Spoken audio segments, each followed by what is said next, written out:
Amém. O tema da palavra hoje é medindo as nossas obras. Como Deus ele é maravilhoso, como Deus ele é tremendo, como Deus ele tem prazer em ensinar os seus filhos, como Deus ele tem prazer em nos corrigir, nos chamar a nossa atenção. Deus ele é um Deus de graça. Deus ele é um Deus bondoso, misericordioso. Deus ele é maravilhoso. Então Deus ele... O prazer de Deus é com que a gente se acerte, a gente aprume o nosso coração. E o nosso coração é enganoso.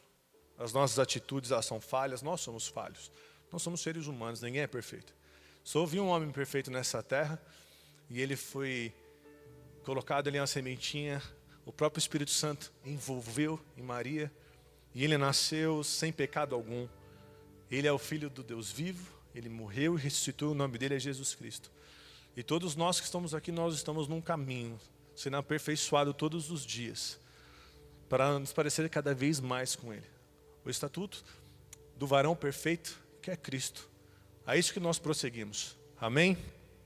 Então Deus, quando Ele traz palavras para as nossas vidas, às vezes são palavras duras, às vezes são palavras de correção, às vezes são palavras de exortação, de edificação. E louvado seja o nome do Senhor, porque tudo é para o nosso crescimento. Eu cresci muito mais com os nãos do meu pai do que com o sim. E assim tem sido no Evangelho. Deus ele nos ensina todos os momentos e Ele se preocupa conosco. Para que a gente possa entender, absorver a palavra dEle e andar pelos retos caminhos. Eu falo para minhas filhas assim, filha, ninguém nasce sabendo. Essa frase para elas agora já é a pura verdade. Então quando elas não sabem algo ou têm a dificuldade em algo, ou medo de começar algo novo, uma insegurança, elas falam para mim assim, mas pai, ninguém nasce sabendo. Eu falo assim, é verdade, filha. Ninguém nasce sabendo. E assim também nós nascemos e não conhecemos de fato o caminho de Deus se nós não buscarmos. Se de fato não a palavra dele não vier ao nosso coração e nos moldar.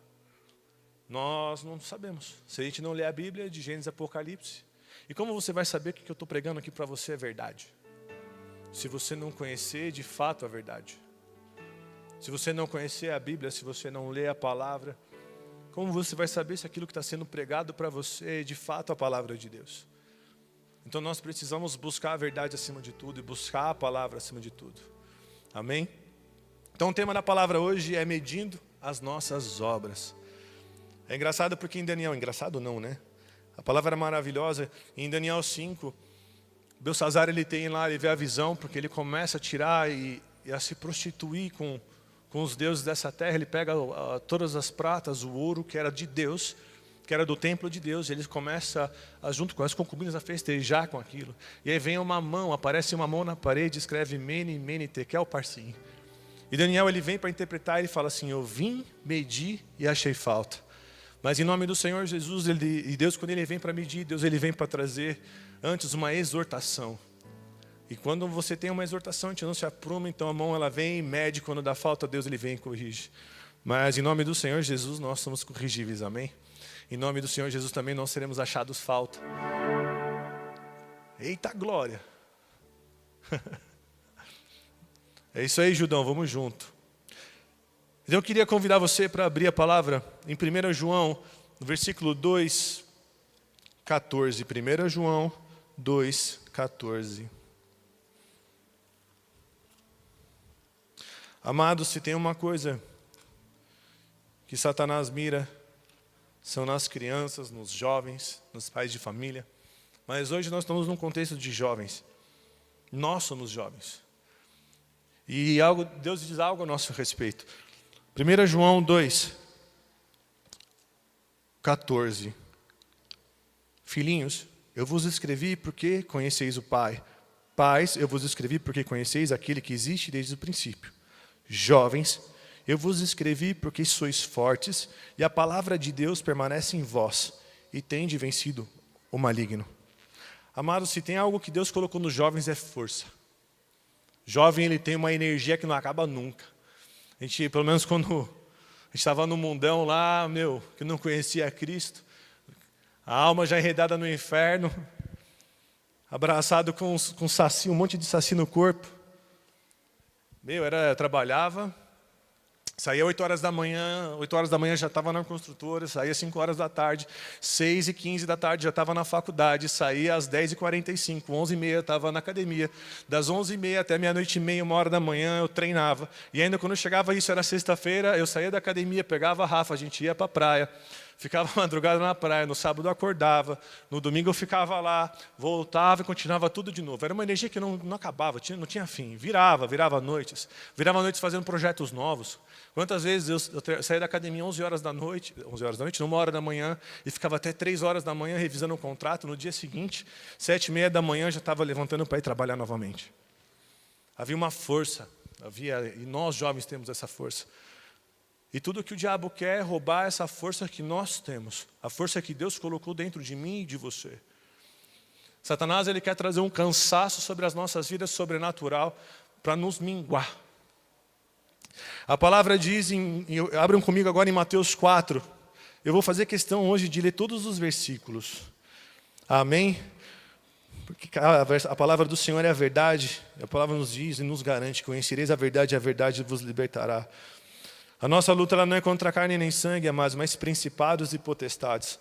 Nós estamos vivendo dias, não sei você, mas pelo menos nós, eu falo por mim, pela minha esposa, e muitos jovens que estão junto conosco, que a gente conhece o dia a dia.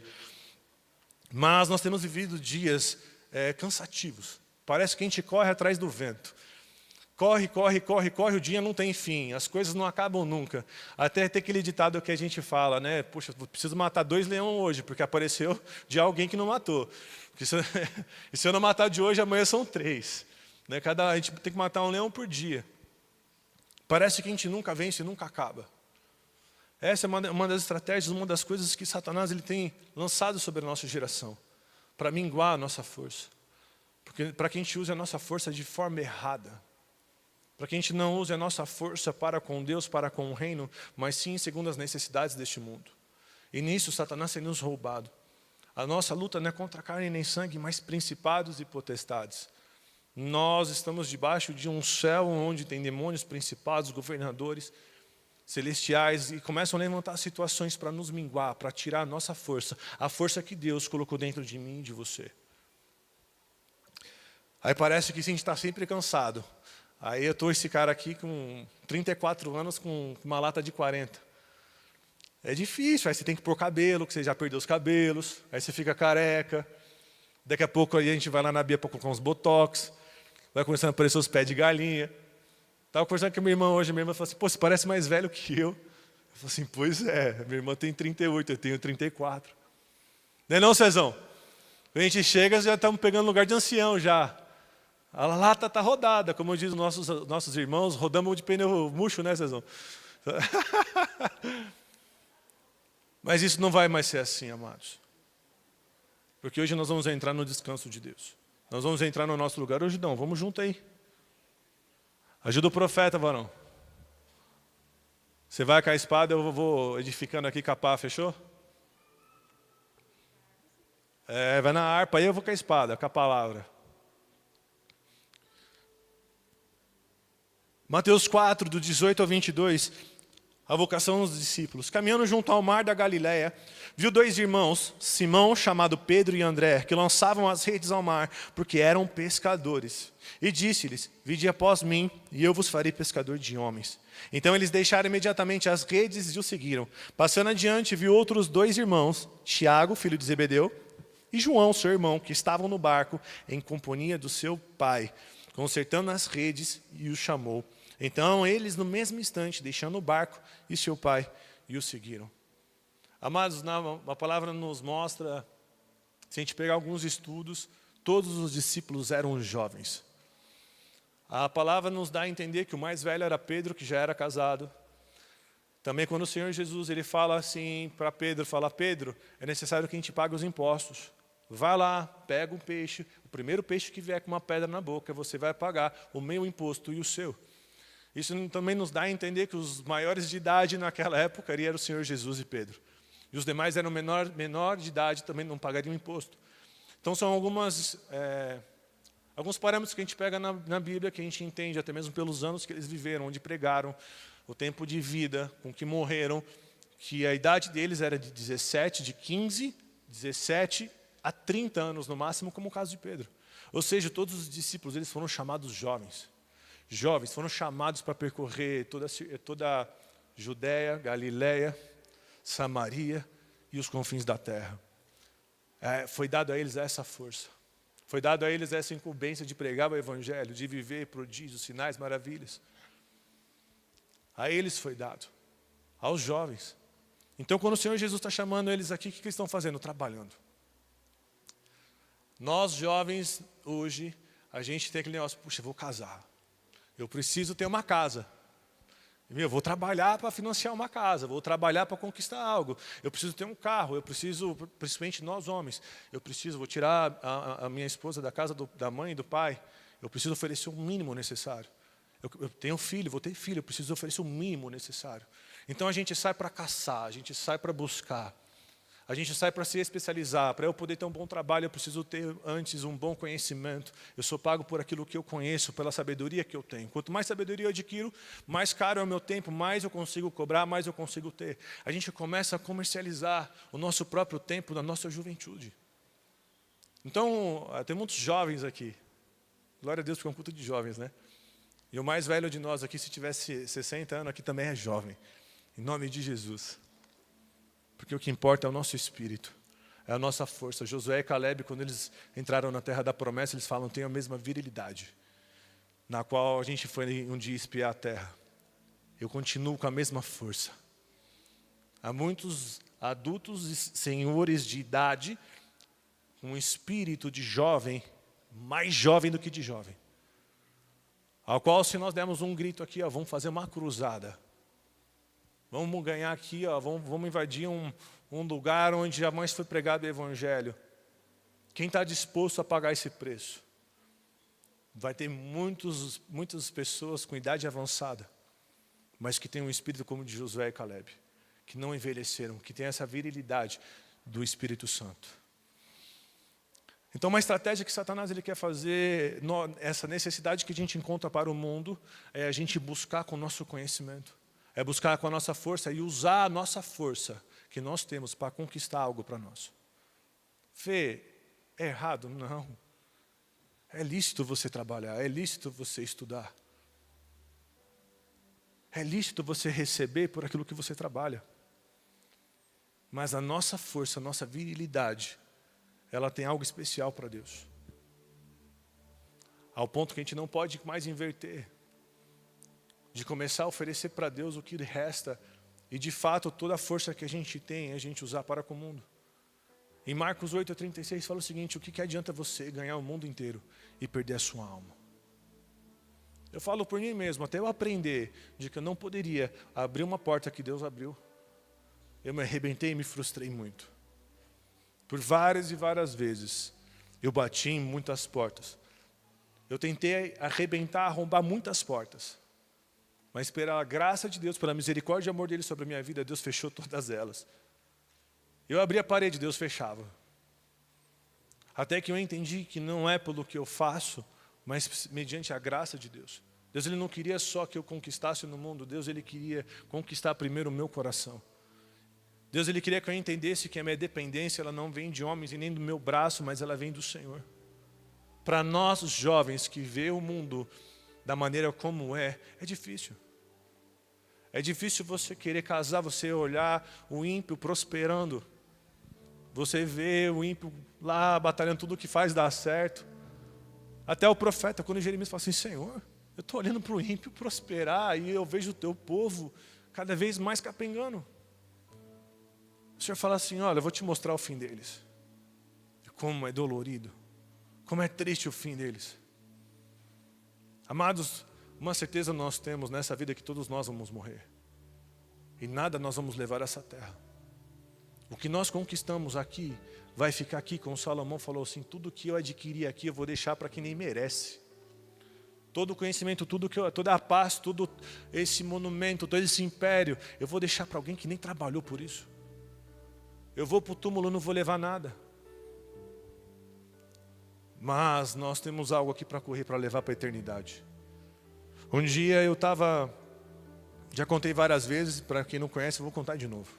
E para quem já ouviu vai ouvir de novo, amém? Um dia eu estava saindo de carro com a Rafa, a gente tinha acabado de entregar um jejum de 21 dias de líquido. E tinha sobrado muita sopa. Ela falou, amor, vamos levar para os moradores de rua. Eu falei, Rafa, vamos logo, a gente está atrasado para a reunião. A gente tinha uma reunião em Santana de Parnaíba, a gente saiu correndo. Mas na volta me deparei com um morador de rua. E ele falou assim, moço, me dá alguma coisa, estou com fome. Me dá alguma coisa para eu poder comer, me dá um dinheiro para eu comprar. Eu prometo, é para comida mesmo, não estou mentindo, não tem por que eu mentir. Eu já bebi hoje, mas eu quero comer. E eu falei, cara, eu não tenho. E a padaria é na frente. E eu falei, eu vou parar na padaria, vou comprar um lanche para esse cara. Porque na hora eu falei assim, puxa, devia ter ouvido a minha esposa. Ó, mas você sabe, vai, ouve a tua esposa. Ela é mais sensível que você. Ela é mais atalaia que você. Então, ouça. Às vezes nos custa, né, dar o braço a torcer. Mas ali eu falei, cara, eu não tenho nada aqui. Não tenho nada. E aí a polícia começou a dar sirene para eu poder, porque o farol tinha aberto. E aí o cara falou assim, como está a sua casa no céu? Se é que você tem uma. Eu regalei os olhos assim, eu falei, meu Deus, mano. Aí eu saí andando com o carro. Mas aquilo me chocou. O que de fato nós estamos edificando no reino do Espírito? Novos céus e nova terra vai vir. O Senhor Jesus mesmo nos garantiu. Eu estou indo preparar a morada. Eu estou indo para o meu Pai preparar a morada para vós. O que a gente faz aqui pelo reino, o que a gente faz aqui pelo Senhor, o que a gente não pode receber de volta, é dado como galardão sobre as nossas vidas. Até um copo de água, a palavra diz que um copo de água que nós damos para o profeta, não passa despercebido sem que a gente receba o devido galardão deste copo. Um copo de água, que a gente dá com o coração correto, atendendo à justiça e à causa do Senhor. Esse copo de água que a gente dá para um sedento, para um profeta, vai ter um galardão na nossa vida. Quanto mais uma vida que a gente ganha para Deus, quanto mais quando nós executamos a justiça do reino. Mas de fato, será que todos os dias a gente está com esse coração, com essa mentalidade? Ou o nosso coração está de fato para com as coisas dessa terra, com aquilo que a gente tem que adquirir? Porque o mundo diz que a gente tem que ter. Se você não tiver um iPhone do ano, você está mal. Se você não tiver o carro do ano, você está mal. Se você não tem uma casa própria, você está mal. Amados, não é o que a Bíblia nos diz. O que a Bíblia nos diz é totalmente contrário. Quem diz isso é o mundo. Se você não tiver uma faculdade, você está fadado ao fracasso. Quantas vezes eu trabalho com pintura, com pintores, mas eu vi pintores novos falando assim, puxa, bem que minha mãe falou, vai estudar, filho, porque a caneta é mais leve do que a enxada. Mas eu vi muitos homens agraciados que nunca estudaram, e são totalmente agraciados por Deus e prósperos. Eu conheci pessoas que andam com segurança, e com praticamente um tradutor do lado, porque o cara não sabe ler, o cara é analfabeto, mas milionário. Porque o cara é manso, humilde, trabalhou duro, confiou, colocou tudo nas mãos de Deus antes de qualquer coisa. Eu conheci um cara que tinha um cara do lado só para poder ler para ele, porque ele não sabia ler. O cara não se preocupou em gastar anos de estudo. O cara só falou assim, não, se eu tiver dinheiro, pago para ler, pronto. O reino, ele é de ponta cabeça. O primeiro, ele é o último. E nós, como estamos gastando os nossos dias? Como nós estamos gastando os nossos dias? Ou seja, a gente olha aqui a vocação dos discípulos. Tiago e João, eles estavam no barco do pai, não tinha nem o próprio barco ainda. Trabalhava com o pai. Mas eles largaram tudo. Eles largaram tudo. A eles foi dado 12 tronos. Aos 12. Para poder julgar. A eles foi dado a chave da igreja. A eles foi dado a autoridade aqui na terra para que se ligarem na terra e se ligarem nos céus. Homens que gastaram a sua juventude. Aquele que quer ganhar a sua vida, perderá. Mas aquele que perder a sua vida, esse a ganhará. Nós estamos perdendo, amados. Sinto lhe dizer, nós jovens, estamos perdendo a nossa vida. Porque nós estamos gastando ela com as medidas do mundo. E não com as medidas do reino. Vê com que certeza você está falando isso. Porque senão Deus não tinha dado essa palavra para nós hoje. ela é tanto para mim quanto para você. Deus, Ele está vindo medir as nossas obras. Deus, Ele está vindo medir os nossos dias. O que de fato o Senhor vai medir, o que de fato Ele vai encontrar. Será que a gente tem gastado mais tempo e toda a nossa força, virilidade para caçar algo que é inútil, que é vão? Onde está o seu tesouro, ali também estará o seu coração. A palavra nos diz para a gente ajuntar tesouro nos céus, aonde a ferrugem não corrói, a traça não corrói, o ladrão não rouba. Se tem um lugar onde nossa riqueza vai estar garantida no céu. Na Bíblia, os 12 mais ricos até agora, desde o começo, são os 12 discípulos. E hoje, até hoje, tem muitos outros entregando a sua vida aí, ó. Aquela irmã que teve aqui, a pastora Ângela, me impactou. Administradora de empresa, largou tudo e falou: vou administrar o reino, vou administrar a obra do meu pai que está no céu. Olha o galardão dessa mulher, gente. Outro pastor Cezinha, lá quantos outros. Nós tivemos o privilégio de conhecer pessoas da Jocum, de diversos lugares do mundo, lá na Espanha, que largaram tudo. Pessoas que foram presas, torturadas por meses, foram contrabandeadas para outros países para poder sair do meio do Oriente Médio. Mas não negaram o Evangelho e continuaram pregando com o mesmo amor. E a gente, às vezes, nas adversidades da vida, porque a gente quer conquistar o mundo, e nos frustramos com o mundo, ainda saímos entristecidos com Deus. Ah, Deus não me deu, Deus não fez por mim. Onde será que está Deus na minha vida?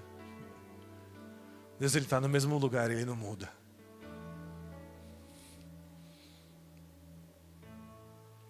Mateus 24, 32. Aleluia, glória a Deus, Judão, tamo junto. Mateus 24, versículo 32.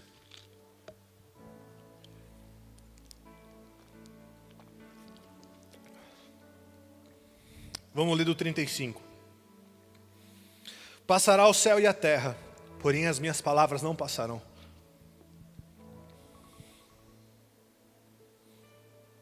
Passará céu e terra, porém as minhas palavras não passarão. Mas a respeito daquele dia e hora ninguém sabe, nem os anjos do céu, nem o Filho, senão o Pai. Pois assim como foi nos dias de Noé, também será a vinda do Filho do Homem. Porquanto, assim como nos dias anteriores ao dilúvio, comiam, bebiam, casavam, davam-se em casamento, até o dia em que Noé entrou na arca. E não o perceberam, senão quanto o dilúvio os levou a todos, assim será também a vinda do Filho do Homem. Amado, sabe qual que é o dia? Os dias que nós estamos para viver é o dia do Filho do Homem. Nós estamos no caminho final. Todas as profecias de Apocalipse e Daniel que nos apontam para os últimos dias, nós estamos vendo se cumprir diante dos nossos olhos. Nós estamos contemplando diante dos nossos olhos os últimos dias. Lembra que eu falei que o Senhor Ele é bom, que nos exorta para o bom caminho? E se Deus voltasse hoje? E se o dia fosse hoje? Às vezes o Senhor não podia nem voltar hoje. Mas se o teto dessa igreja aqui desabasse, e todos nós morrêssemos, qual seria o nosso fim? Qual seria a nossa colheita? Quais seriam os nossos despojos celestiais? Como seria a nossa vida eterna? Na eternidade, como que ela seria? Será que de fato ela seria no céu? Será que no fato a gente teria uma casa estabelecida com as nossas obras? A gente teria galardão para poder...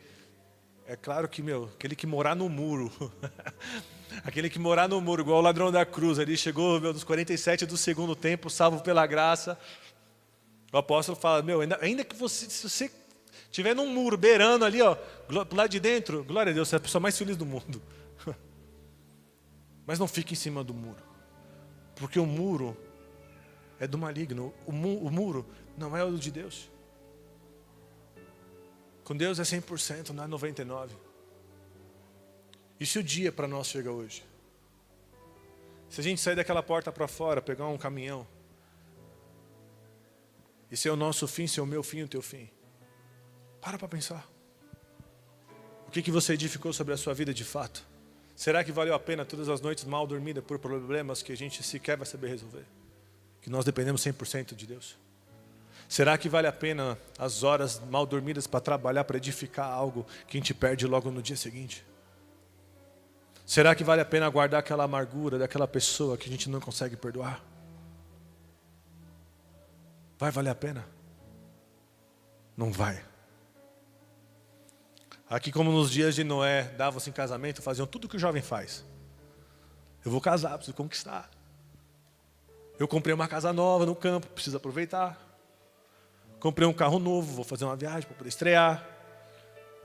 Meu sonho então é jet ski. Poxa, sabadão ensolarado, domingão ensolarado, eu vou curtir. Amados, tudo isso é lícito.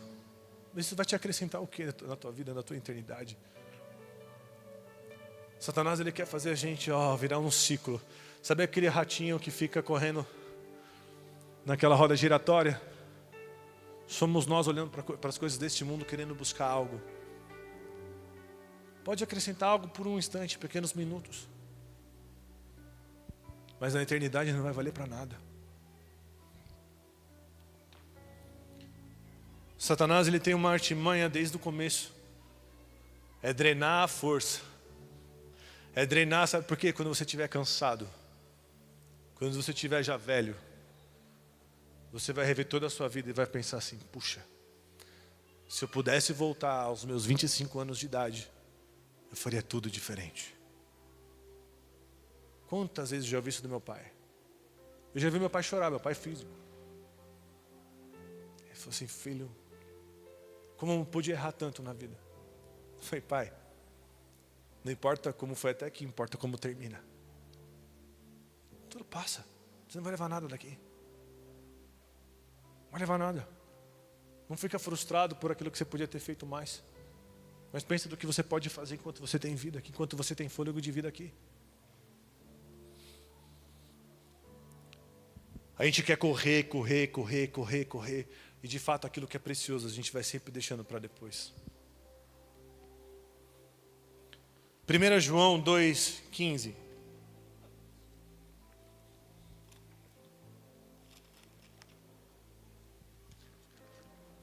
1 João 2,15. Não se deve amar o mundo. Não ameis o mundo, nem as coisas que há no mundo. A gente acha que quando está no mundo que está totalmente desviado. Nós, crentes, desenvolvemos algo que o mundo é o pecado. Então quando a gente fala assim, não amei as coisas que estão no mundo. Não amo o pecado, não amo a bebida, eu não vou amar a pornografia, não vou amar o roubo, a mentira. Já entendi. Não é isso, é tudo que está no mundo. Quando a palavra fala assim, não ameis o mundo, nem as coisas que há no mundo. O nosso parâmetro não é essa terra, amados. Nosso parâmetro é o céu. Se alguém amar o mundo, o amor do Pai não está nele.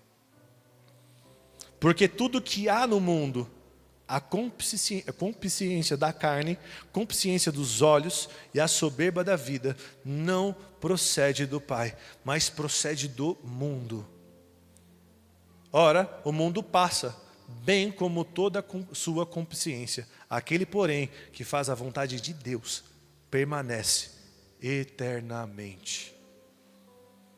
É difícil, né? Você fala assim, pô, Fê, é gostoso amar um carro novo, mano. O luxo é gostoso. A luxúria é gostosa, A nossa carne gosta da luxúria. O jovem rico, ele amava isso. Ele amava os bens. Ele amava não passar necessidade. Ele amava não ter que depender de Deus, da oração dele. Ele amava tudo aquilo que ele tinha. Ao ponto de falar, Senhor, ei, o que eu faço para entrar? Senhor Jesus, o que eu faço para entrar no reino dos céus? Conhece os mandamentos? Amarás a Deus, não dê falso testemunho, não roubarás, não matarás, não adulterarás. Senhor, eu conheço tudo, eu tenho vigiado tudo isso, Senhor. Tenho cumprido tudo isso, o que mais me falta? Vende tudo o que você tem, dê aos pobres, então você vem e me siga. O jovem rico foi embora triste. Poxa, trabalhei pra caramba para conquistar tudo isso aqui. Se você soubesse como é difícil juntar riqueza nessa terra, o Senhor não me pediria tudo isso. é deixar tudo que tem. A palavra diz que no Evangelho a porta ela é estreita. Para entrar no reino a porta é estreita. A gente não leva bagagem nenhuma, amado.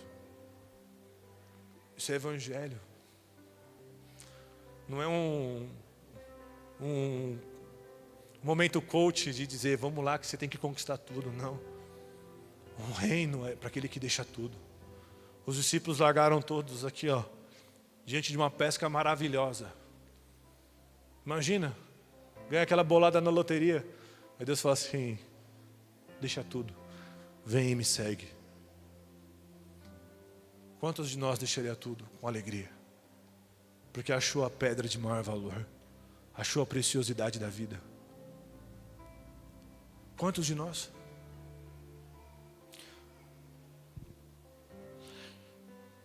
Em Mateus 4, do 1 a 11, o Senhor Jesus ele é tentado pelo diabo. O Espírito Santo leva o Senhor Jesus para ser tentado pelo diabo. Sabe o que o diabo oferece para o Senhor Jesus? A única coisa que ele tem, as coisas dessa terra. Só isso. Olha que oferta. Deus fala assim para o próprio filho, vai lá, ganha, resgata o meu povo, resgata os meus filhos. Eu vou te dar um nome que é sobre todo nome. Eu vou te dar não só as coisas que estão na terra, mas também as coisas que já se passaram, que estão debaixo dela. E também as coisas que estão no céu. Vou te dar um trono aqui, ó, do meu lado, você vai sentar à minha destra. Eu vou te dar um nome que é sobre todo nome. Eu vou te dar autoridade sobre tudo. Essa é a proposta de Deus. A palavra nos diz que o Senhor Jesus, Ele suportou a cruz pela alegria que lhe era proposta, pelo galardão daquilo que foi lhe proposto, a ponto dele conseguir suar o sangue para poder evitar, para não pecar contra Deus, para resistir ao pecado. Pelo momento doloroso. Para nós aqui a dor pode durar um momento, mas aquilo que Deus tem preparado para a nossa eternidade, meu amado, ela vale tudo isso e muito mais. O Senhor Jesus mesmo nos garantiu isso. Não é à toa que Ele ressuscitou, a morte não pôde retê-lo. A morte não pôde retê-lo, Ele tomou a chave do inferno. Ele tem algo proposto para nós, amados. E nós estamos trocando esse que algo proposto, que algo que o mundo faz. Ele pega aquilo que é vil e tenta trazer como sendo bom. E ele pega tudo aquilo que é bom, que é perfeito, e coloca como vil, como um lixo. Nós, que a gente não venha cair nessa armadilha.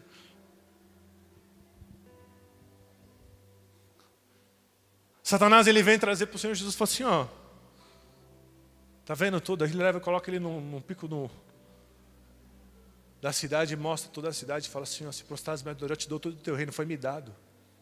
Eu tenho autoridade sobre essa carnalidade aqui, ó. Você não precisa ir para a cruz, eu te dou isso aqui. Satanás, o que você está me oferecendo, diabo, não chega nem perto daquilo que o Pai preparou para mim. Eu só preciso vencer a minha carne. Eu só preciso vencer a tentação deste mundo. Eu não vou me vender, eu não vou me prostrar, eu não vou me entregar para isso. Nós somos provados todos os dias, amado. Deus é maravilhoso, viver com Deus é perfeito. Nenhum de nós somos perfeitos, nós precisamos de Deus o tempo todo. Nós somos dependentes de Deus. Há um ano atrás, a pastora Maga teve um sonho comigo, com a Rafa. Fê, eu tive um sonho que acontecia uma situação, e essa pessoa, ela queria te entregar muita coisa. Só que para ela te entregar, ela queria que você a beijasse. Se você beijasse essa pessoa, se você se prostituísse com ela, ela te daria muita riqueza. Eu falei, moça, Senhor, me guarda. Porque não é uma prostituição física, mas é uma prostituição do coração pela cobiça. Aquilo nos assustou. Passaram-se 2 ou 3 anos. 2 anos. Passaram-se 2 anos e nada disso aconteceu. E aí no final do ano passado, o meu funcionário tem o mesmo sonho. Fê, tive um sonho com você, de que você estava num lugar e tinha uma árvore grande. E aparecia uma pessoa assim, assim, assado. E ela falava assim, eu vou te dar isso e muito mais, se você me beijar. Eu falei, nossa, mesmo sonho de 2 anos atrás, agora Deus está dando para outra pessoa. Eu acho que está chegando a hora. Vamos ficar atento. Vamos ficar atento. Amados, do nada Deus fala assim, a chave virou, vou te abençoar. E no sonho, eu falava para o meu funcionário assim, Alex, Deus tem isso para nós e muito mais. Não vale a pena a gente se prostituir. O que Deus tem não vem de ninguém, o que Deus tem para nós vem somente de Deus. Eu falo, amém, que assim seja a nossa posição. Amados, passou praticamente um ano depois desse sonho que ele teve. Chegou uma proposta para a gente, assim, olha, eu tenho tudo isso aqui. E eu vou só até certo ponto, e daqui para frente eu não vou mais. E tudo que eu adquiri na minha vida até aqui, se você me ajudar durante esse tempo, eu vou dar tudo na tua mão. Eu falei, uau, Deus está no negócio. Falei, Deus está no negócio. Falei, estouramos, mano. Deus abençoa a gente do dia para a noite. Eu vou colher de algo que eu não plantei. Eu vou herdar algo que eu não deveria herdar. Eu falei, não, vamos andar junto, vamos ver isso aí. Só que no meio do caminho, as coisas começaram a acontecer. E aí Deus me chamou a atenção. Falou assim, olha o caminho. É lícito. Eu falei, não, Deus, tem muita coisa errada. Ele falou assim, qual vai ser a sua posição? Eu falei, Senhor, quem vai me dar é o Senhor. Quem vai fazer por mim não sou eu e não é ninguém. Eu entendi o recado. A partir de hoje, eu rejeito. Amados, foi questão de meses para Deus começar a dirigir tudo sozinho. Deus tem aberto o céu sobre a minha casa. Tenho vivido a bondade de Deus todos os dias. Continuo trabalhando muito. Continuo buscando muito. Só que se tem algo que muda completamente a nossa vida, é fazer a vontade do Pai. É fazer a vontade do Senhor. É não vender a nossa força, a nossa juventude em prol de algo que é passageiro, algo que é mundano, algo que é paixão carnal.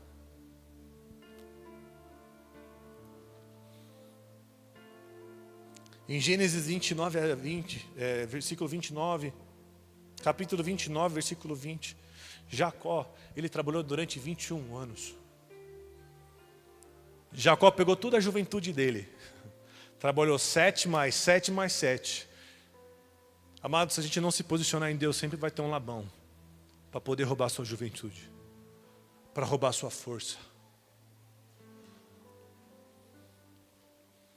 Êxodo 5, do 7 ao 18, a palavra nos diz, ela nos mostra sempre a artimanha do maligno. Como diz o apóstolo, aquela besta quadrada de Satanás, o apóstolo fala isso, né? O diabo é uma besta quadrada que ele faz sempre as mesmas coisas, é um imbecil, não cria nada novo. Ele continua usando as mesmas artimanhas. Ele continua, amado, fazendo a mesma coisa que ele fez no início. O povo queria uma liberdade, ele falou assim, eu estou cansado do cativeiro. Estou cansado de trabalhar que eu não vou, e que nada disso vai ser para mim. O povo trabalhava para poder edificar o Egito, gente. Os hebreus, eles trabalhavam dia e noite para edificar algo que não era deles. Eles eram escravos. Trabalhava toda a força deles. Era drenada para edificar algo para o diabo, algo para o mundo. Eles estavam cansados, até o momento que Deus manda Moisés e fala assim, ó, a partir de agora, o meu povo vai ser liberto, sabe para quê? Para me adorar. Sabe o que o diabo louco faz? Pô, vocês estão com ideia aí, meu? Deve estar com tempo de sobra. Para vocês acharem que vocês vão ser livres e vão adorar o Deus de vocês. Vocês estão com tempo de sobra para poder pensar essas coisas. Então, a partir de agora, a gente dava palha e vocês faziam os tijolos. Como vocês estão com tempo livre, vocês vão trabalhar muito mais, porque vocês vão colher a palha e vão produzir a mesma quantidade de tijolo. Toda vez que a gente entende e fala assim, meu Deus, eu preciso buscar as coisas do reino, buscar o Senhor, eu preciso usar a minha força para adquirir algo no reino do Espírito, as coisas começam a vir, ó, só o chicote cantando, ao ponto de a gente não ter tempo, ao ponto de estar sempre cansado para querer edificar algo para o reino. Estamos sempre cansados. Por isso que eu falei que tem muitos hoje que já estão de idade avançada, mas que tem mais virilidade do que muito jovem. Sabe por quê? Porque nós jovens estamos cansados, sobrecarregados, carregando um fardo que nós não deveríamos. Mas hoje a palavra está vindo para nos trazer um entendimento e cortar toda a ligadura do inferno sobre as nossas vidas. Todo o peso, todo o jugo, toda a cobrança, todo o cansaço. E em nome do Senhor Jesus eu também creio na nossa restauração, a restauração do nosso fôlego, do nosso ânimo. Satanás ele continua com as mesmas adversidades, trazendo as mesmas coisas. O que é esse cara? Tem um cara aí que está querendo fazer uma obra missionária, vai para a Jordânia. Está com tempo de sobra. Acho que eu vou dar mais trabalho para ele. Vou levantar uns incircuncisos aqui para trazer tormento na vida dele. Vou mandar 2, 3 embora perto do setor dele só para fazer ele trabalhar mais. Vai ter que trabalhar por 3 agora para sustentar o setor inteiro. Só para ele chegar naquele momento, está tão cansado que não vai conseguir, vai chegar totalmente vazio. Não vai ter nenhuma palavra para pregar. Gente, Satanás ele continua fazendo as mesmas coisas. Mas quem nos rege, se tem um reino que rege a gente, é o reino dos céus. Amém? Nós não andamos pelas coisas deste mundo, não são os atributos deste mundo que nos seduzem. Não são as coisas deste mundo que nos sustentam. A nossa rocha, ela tem um nome e ela é Cristo. A nossa fortaleza é o Senhor. Amém? Nós não nos cansaremos. Seremos como as corças, correremos e não nos cansaremos. Os nossos joelhos não serão trôpegos. Os nossos pés serão fortalecidos no Senhor.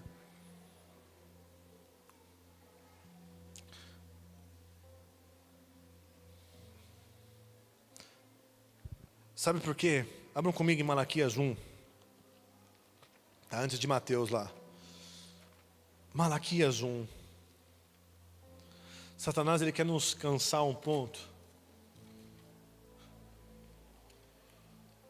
Ele quer nos drenar com as coisas deste mundo. Então ele quer nos atrair. Ele quer nos atrair dizendo as nossas necessidades. Quando ele nos atrai, a gente vira escravo. A gente gasta toda a nossa energia. Quando a gente quer sair, ele começa a nos sugar mais ainda. Tem um demônio chamado Nosferatus. Ele vem, ele é que nem um morcegão. Só para sugar, para drenar a força, para drenar o tempo. Para drenar a força dos jovens, para a gente ter opressão, depressão. Meu, é incrível. Tem uma galera tendo burnout com 30 anos de idade. Meu tio teve derrame. Derrame, né? O meu tio Milton.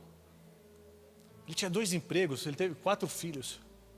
Ele teve derrame com 20 e poucos anos de idade. Tem sequelas até hoje. É isso que o mundo, que o inferno quer fazer com a gente, nos sugar ao ponto de acabar com a nossa vida. Para a gente correr atrás do vento. Como diz Salomão, tudo é vaidade e correr atrás do vento. Sabe o que não é vaidade? É você buscar pelo teu próximo, pelo teu irmão, para aquele que não tem. Isso não é vaidade, isso é amor. Sabe o que não é vaidade? É você pegar teu sábado de manhã e pregar no meio de uma favela para quem não conhece o amor. Que nunca teve um abraço do pai ou conheceu o pai. Porque o pai está preso e a mãe pouco se sabe. Isso não é vaidade, isso é amor. Sabe o que é amor? É você dividir o teu pão, o sustento que você tem com o teu próximo. Isso não é vaidade, isso é amor.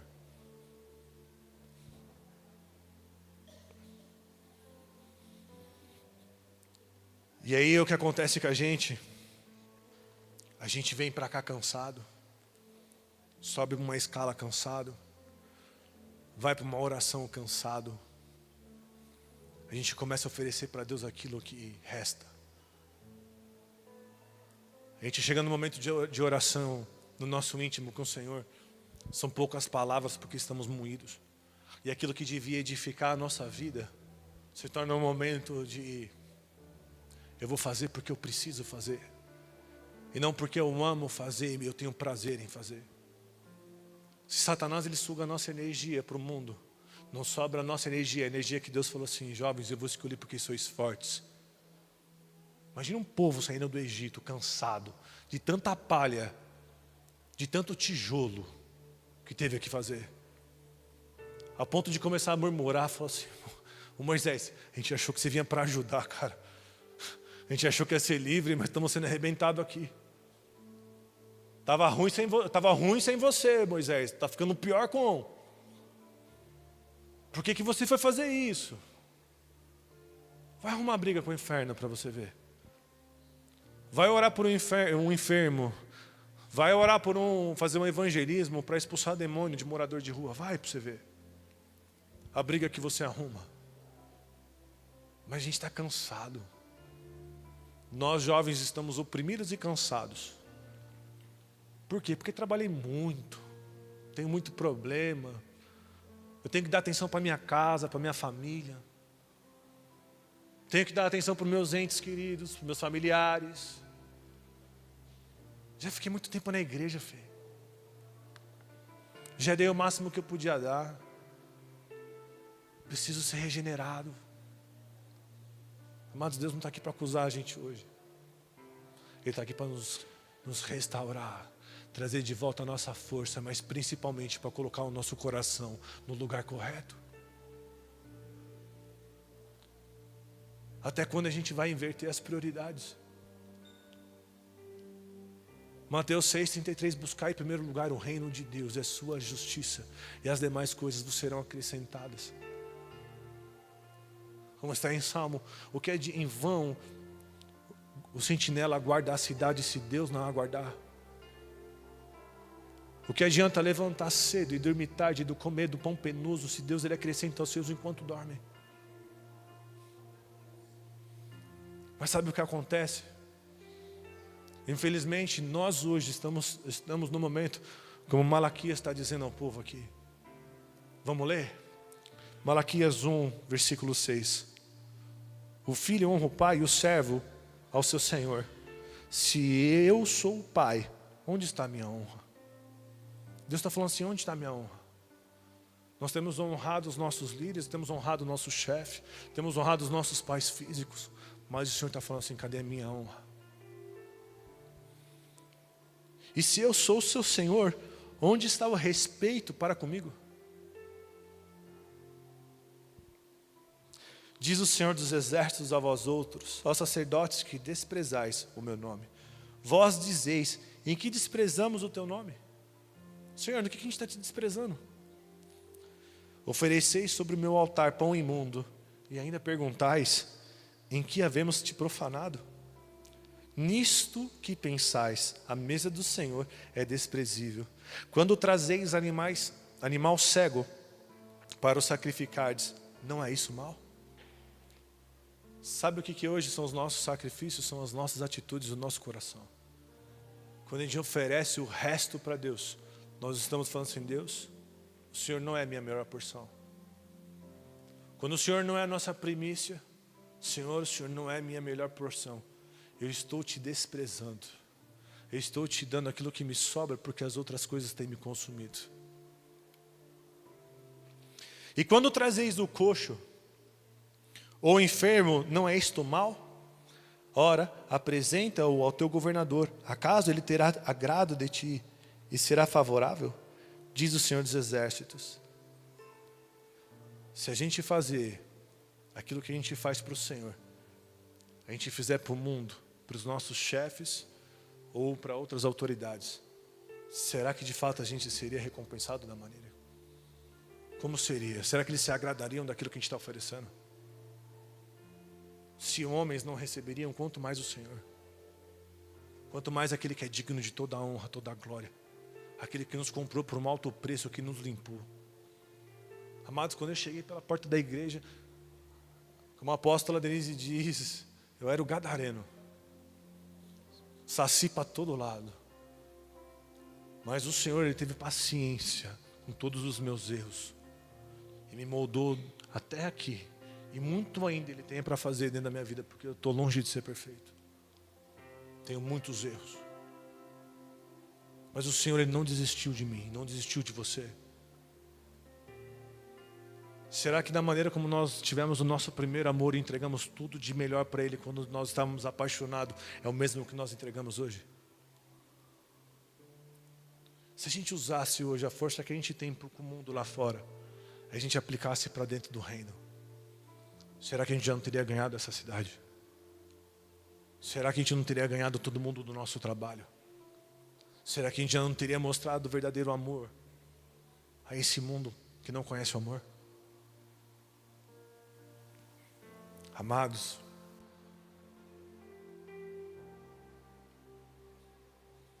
será que a gente tem oferecido para o Senhor? Agora, pois, suplicai o favor a Deus, que nos conceda a sua graça, mas com tais ofertas para vossas mãos, aceitaria Ele a vossa pessoa?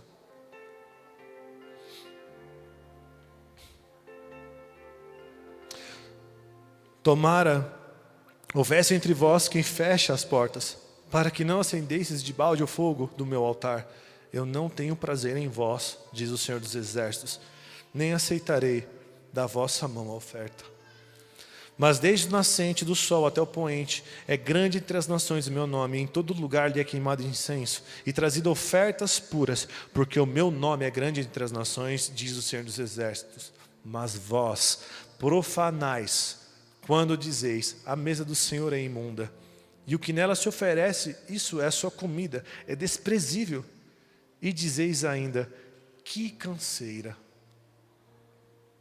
E me desprezais, diz o Senhor dos Exércitos, vós ofereceis o deslacerado, o coxo, o enfermo.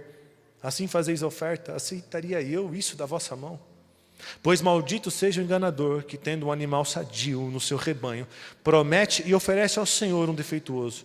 Porque eu sou o grande rei, diz o Senhor dos Exércitos, meu nome é terrível entre as nações.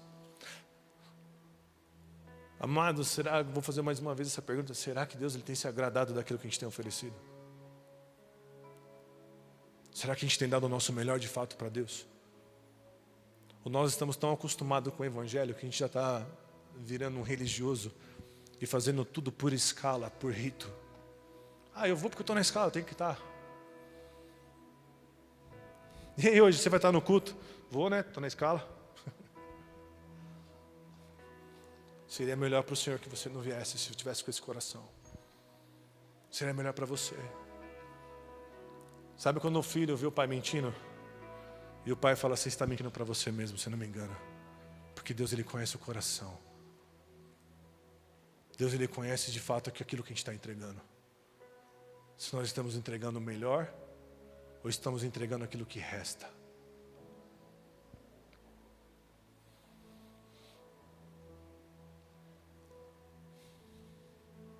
Será que o nosso coração tem sido como o de Jonas? Jonas obedeceu. Obedeceu ou não obedeceu? Na marra. Na força. Na fúria. Mas não de coração.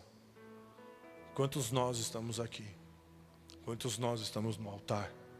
Quantos nós estamos na salinha intercedendo, às vezes orando? Quantos nós permanecemos aqui nessa igreja?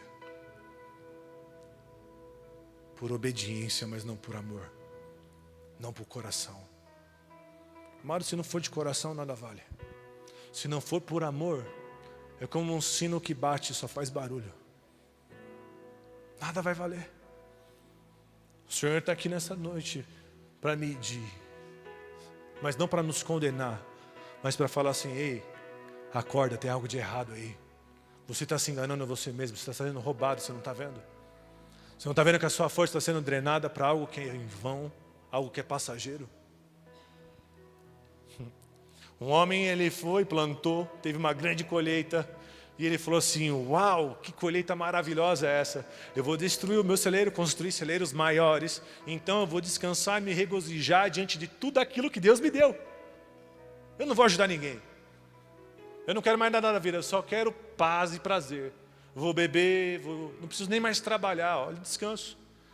E o Senhor Jesus fala assim, mal sabe ele, que nessa mesma noite irão lhe pedir a alma. E aí? Acabou, não vai levar nada. Amados, Tiago 2, 14 a 23 fala o seguinte, fé sem obra é morta. Mateus 7,16, pelo fruto os conhecereis. Quais têm sido as nossas obras? Eu tenho fé, eu leio a Bíblia, eu tenho fé, eu creio em Deus. Eu sou cristão. Eu tenho o Evangelho, eu tenho Cristo, eu sou o templo do Espírito Santo. Me mostra as suas obras. Vamos abrir lá. Tiago 2.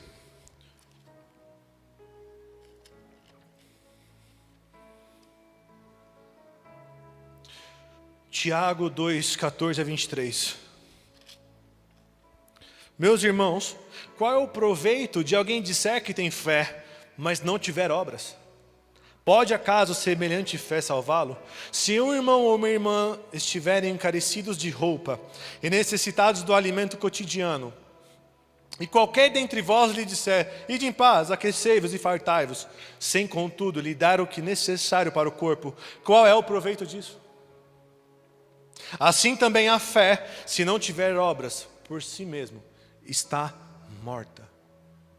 Amados, se nós dizemos que temos fé, mas as obras que nós fazemos, os frutos que nós damos, não for coerente com a fé que a gente tem, é uma fé morta. Não vai valer nada. Aí você fala assim, mas as minhas obras, Fê, é trabalhar, edificar algo para a minha família. Trabalho, trabalho, trabalho, trabalho, trabalho.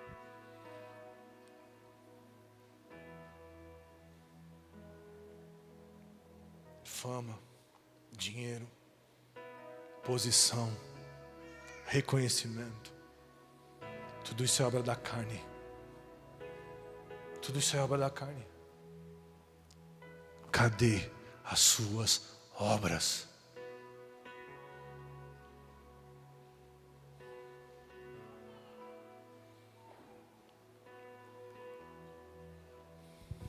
Fê, que obra é essa? Abra comigo, Isaías 58.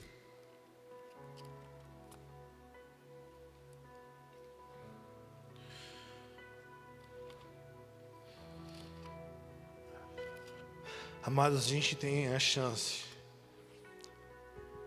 de viver a eternidade aqui na terra. Eu não sei vocês, mas eu já vi cego ver, surdo ouvir. Eu já tive o privilégio de pessoas serem libertas pelo poder de Deus.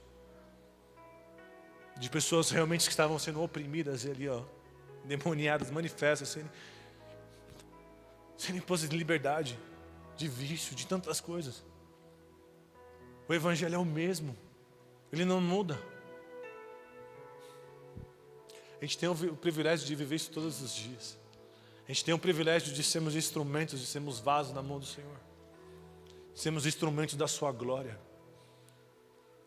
Amados, Deus ele estabeleceu algo nessa terra, ele entregou a terra aos filhos dos homens. Deus ele poderia fazer tudo como ele bem entendesse, mas ele escolheu fazer através do homem. Ele escolheu fazer através de mim e de você. Provavelmente eu vim aqui nessa terra para o mundo ser abalado. Com a glória de Deus ele vai precisar de vasos como eu e você. Nem que ele tenha que usar como Jonas, vai ser na força do braço. Se Deus tiver muita graça da sua vida, você estiver torto, Deus ele fizer ainda como fez como Jonas, cara, você vai ser o cara mais feliz do mundo ainda. Não existe nada mais maravilhoso do que você andar com Deus. Do que você chegar numa casa para orar por uma pessoa, você começar a orar exatamente tudo aquilo que estava no coração dela, que ela tinha acabado de falar com Deus. Você olhar para aquela pessoa e ver que Deus falou com ela. De você ver o semblante dela mudar. De você ver a esperança voltar ao coração. De uma família restaurada. Um emprego que a pessoa perdeu no dia seguinte, Deus traz o melhor. Você vê uma pessoa refém do pecado, que não quer saber de nada. Que idolatra a morte, praticamente morta. E você vê a vida voltar dentro dela. Não existe nada mais maravilhoso. Não existe nada mais maravilhoso que você sair na rua, igual uma Manuzinha. Pegou uma mulher e falou assim, Jesus te ama. E deu uma lanterninha para a mulher. A mulher chorava. Eu falei, o que está acontecendo? A mulher falou assim, eu estava pedindo para Deus. Eu falei assim, Deus, há tantas pessoas que o Senhor fala no meio da rua. Estão pessoas para falar. Eu nunca tive essa experiência. Eu não sei nem se o Senhor me ama. Parece que o Senhor não me conhece. Ela tinha feito aquela oração, ela tinha falado aquilo para Deus. Aí chega uma criança e fala assim: Jesus te ama. Deus me conhece. Deus me ouve. Ela chorava. Uma criança. Cara, não existe nada mais maravilhoso do que você fez. Nada. Não tem dinheiro que paga. Não tem. Quais são as obras, Fê? Isaías 58. Clama em pleno pulmões. Não te detenhas, erga a voz como a trombeta e anuncia ao meu povo a sua transgressão e a casa de Jacó os seus pecados. Mesmo neste estado, ainda me procuram dia a dia, têm prazer em saber os meus caminhos, como o povo que pratica a justiça e não deixa o direito do seu Deus. Pergunta-me pelos seus direitos da justiça e tem prazer em se achegar a Deus. Olha, é um povo que gosta de ouvir a palavra, que vai no culto, tem prazer de saber o que está acontecendo no reino do Espírito, de ouvir a palavra, tem prazer. E aí eles perguntam para Deus, dizendo: por que jejuamos nós e tu não atenta para isso? Por que afligimos a nossa alma e tu não leva em conta? Eis que no dia em que jejuais, cuidai dos vossos próprios interesses, e exigis que se faça todo o vosso trabalho. Eis que jejuais para contendas e rixas, e para ferirdes com punho iníquo, jejuando assim como hoje, não se fará ouvir a voz no alto. Olha, esse povo então estava fazendo tudo isso porque tinha um interesse próprio. Não porque amava a Deus e queria a justiça do reino, mas porque eles queriam que Deus julgasse as causas deles, pelas vontades deles, e pior ainda, contra outras pessoas, por rixa.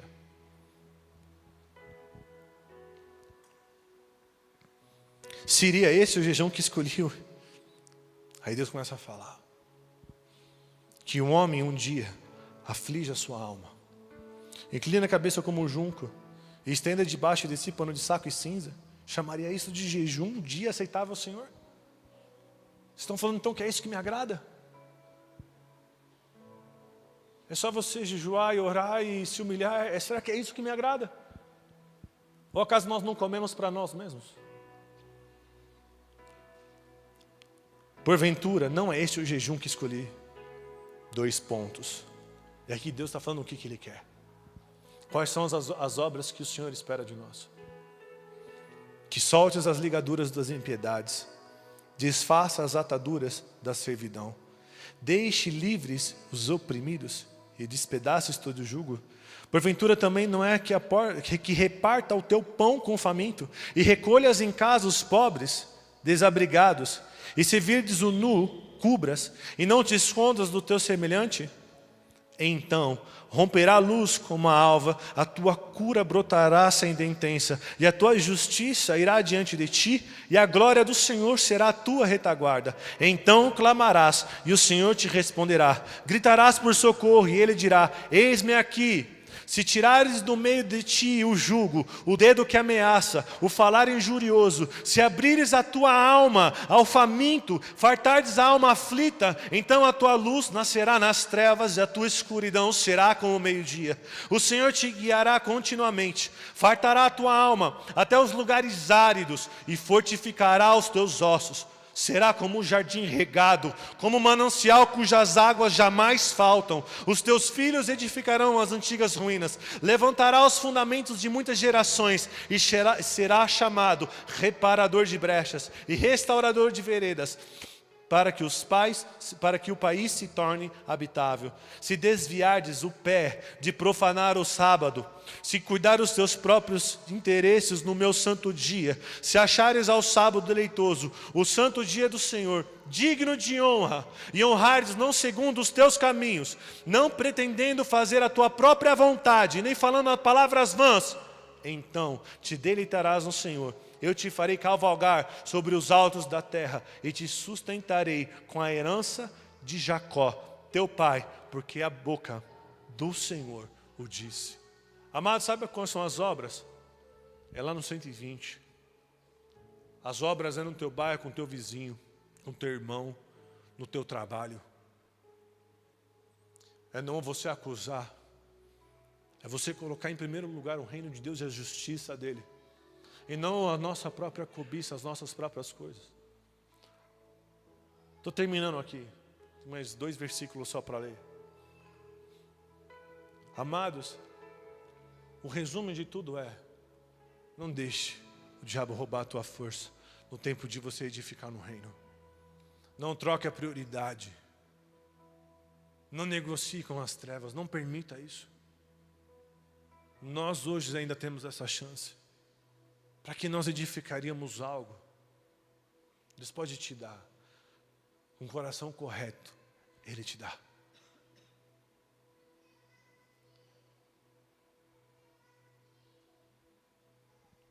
Quais têm sido as obras que nós temos feito?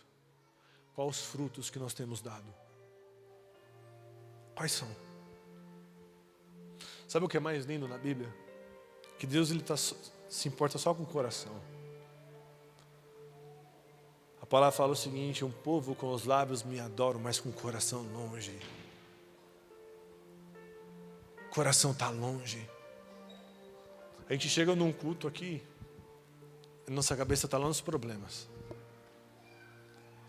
Então na conta que a gente tem que pagar, no empréstimo que a gente tem que quitar, no adquirir de coisas, na casa que a gente precisa, na poltrona de amamentação que falta comprar, papel de parede que tem que colocar, a cortina que eu não coloquei ainda. Puxa, eu não mandei ainda o... Meu Deus, eu tenho um cronograma para fazer que eu preciso mandar na obra para segunda-feira. Vou ter que trabalhar domingão. Puxa, pensando bem, eu tenho tanta coisa para fazer que eu acho que no culto de domingo eu não vou não. Puxa, mas se eu não for vai dar ruim, né? A apóstola fica sentadinha olhando ali, e no final do culto ela fala assim: filho, não te vi hoje, melhor eu ir. Amados, nada disso vai adiantar se a gente não tiver o coração no lugar correto. Se a gente não entrar por aquela porta sedenta, por uma palavra e falar assim: Senhor, estou cansado, estou aflito, mas a tua palavra me renova. Eu fiquei uma semana sem vir nos cultos. Eu venho no culto toda quinta, todo sábado e todo domingo. Eu venho por prazer. De todos os cultos, o culto de quinta para mim é o que me sacia no meio da semana. Sabe aquele momento no finalzinho de tarde que o estômago já está assim, morrendo de fome? É meu espírito de quinta-feira. Eu preciso de uma palavra. Eu fiquei uma semana porque eu fiz o implante. Então eu não vim na quinta e não vim no domingo. Mas eu vim no sábado, em off. Eu cheguei no culto de quinta, mas eu comi a palavra. Chorei sozinho, largado. Parecia que eu estava um tempão já faminto. Cheguei em casa e falei para Rafa, você precisa ouvir a palavra. Você precisa ouvir a palavra que o apóstolo pegou na quinta. Que maravilhosa. Era tudo o que eu precisava ouvir. Todo culto é assim, amados. Todo culto é assim.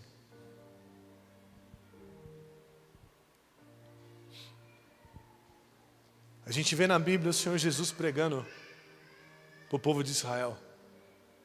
Fariseus, saduceus, pescadores, enfermos, até para morto. Sai daí, Lázaro, vamos nessa. O filho da viúva de Naim ressuscita. Mas muitos rejeitaram. O Senhor Jesus, quando ele vai entrar em Jerusalém, ele chora. Ele fala assim: se conhecesses o tempo da tua visitação, se conheceras o dom de Deus, se me reconhecesses, como você é gloriosa. O Senhor Jesus estava sentido pelo povo que ele veio para poder pregar, mas que não o recebia.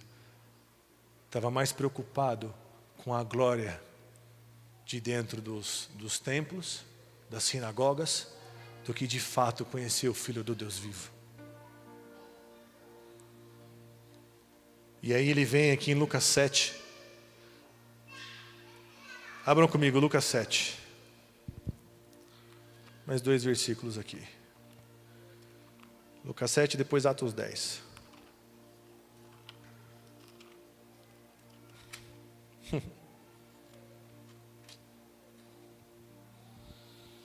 Lucas 7. A cura do servo de um centurião. Tendo Jesus concluído todas as suas palavras dirigidas ao povo, entrou em Cafarnaum. E o servo de um centurião, a quem muito estimava, estava doente, quase à morte.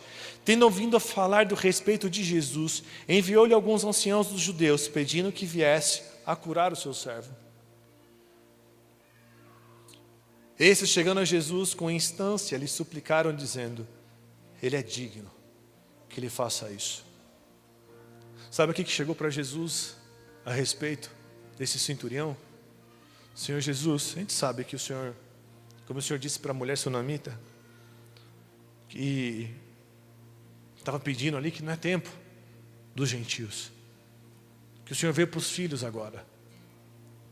Mas esse cara, ele é bom, esse cara tem fruto, esse cara tem obra, mesmo sendo romano, um italiano, romano, ele tem boas obras, por favor, atenda a ele. E aí o Senhor Jesus fala: tá bom, vamos lá. Muitos aqui não receberam. A palavra diz que o Senhor Jesus, quando ele estava em Nazaré, ele não pôde fazer. Na Galiléia ele não pôde fazer muitos milagres, porque o povo não cria nele. Mas aqui um centurião romano, pela vida de um, não é nem dele, nem de um filho dele, nem ninguém, mas de um servo, pelo próximo, Senhor, esse cara aí tem crédito, esse cara tem obra, por favor concede a ele. Vocês já conhecem a história. O Senhor Jesus não precisou nem pisar na casa dele, porque ele falou assim: eu não sou digno de te receber na minha morada. Só dá uma ordem. É esse coração, são essas obras que tocam o Senhor. A gente pega em Atos 10, finalizando aqui em Atos 10.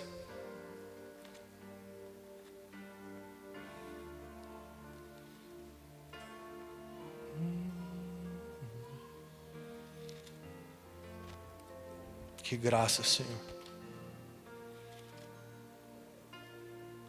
Atos 10, versículo 1. Morava em Cesareia um homem chamado Cornélio, centurião da corte chamada italiana, piedoso e temente a Deus com toda a sua casa, e que fazia muitas esmolas ao povo, e de contínuo orava a Deus. Este homem observou, gente, vou dar um exemplo. Esse cara aqui não estava na sinagoga.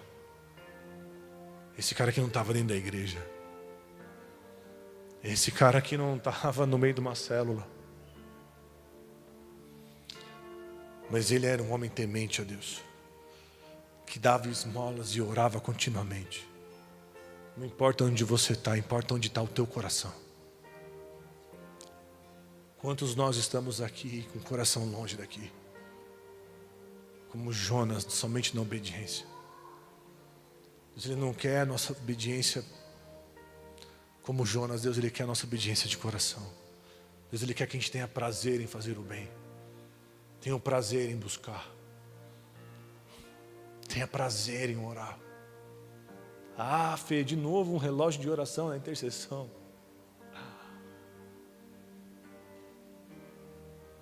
Mas você precisa disso para orar.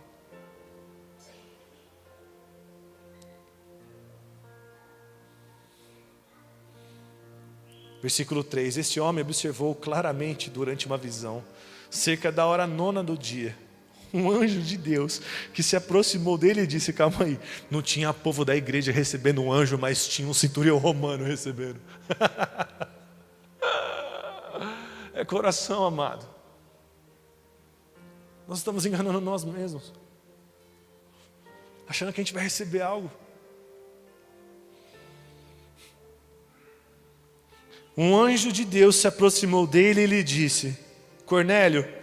Este, fixando os olhos e possuído de temor, perguntou: quem é o Senhor? E o anjo lhe disse: as tuas orações e as tuas esmolas subiram para a memória diante de Deus.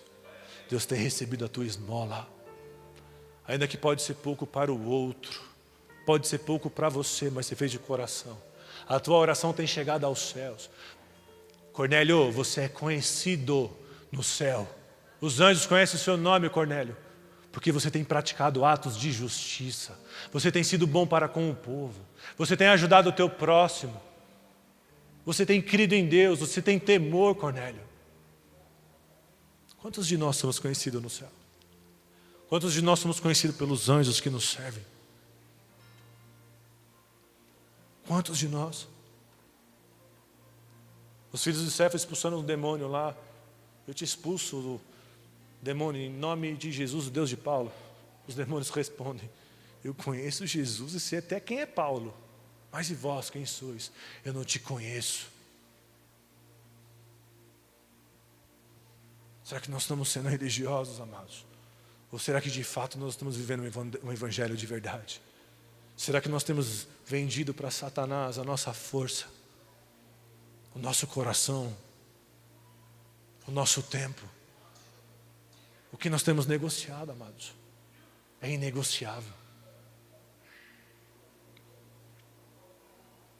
Agora envia mensageiros a Jope e o anjo ainda fala assim: vai lá a tal lugar, você vai chamar Pedro. Pedro vai vir orar para você. Ele vai te ensinar o caminho. Porque eu quero que você ande no meu caminho. Eu quero que você me conheça. Pedrão vai lá temido de temor. Temido, né, por causa da visão que ele teve. E sai correndo para obedecer. Porque nesse exato momento o Senhor estava dizendo para Pedro: tem 2 homens aqui, vai lá e prega. Porque agora é o tempo dos gentios. E o primeiro gentio que vai se converter aqui, ó, é esse homem aqui, ó, temoroso, que tem obra. As obras dele se achegaram a mim, então ele entra, ele vai ser o primeiro gentio a entrar. O nome dele é Cornélio, romano. E Pedro chega para começar a pregar para o cara.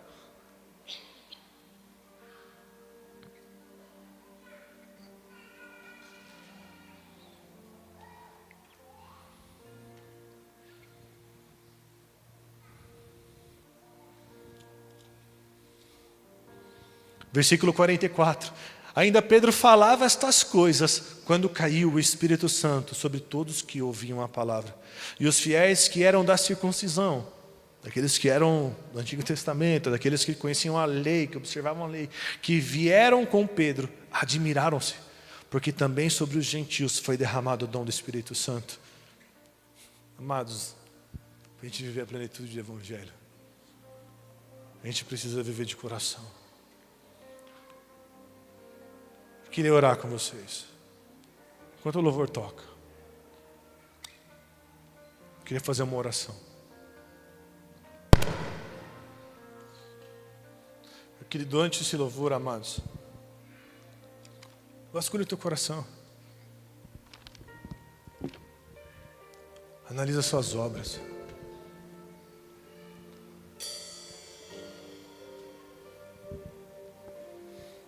O Senhor está nessa noite aqui para nos resgatar.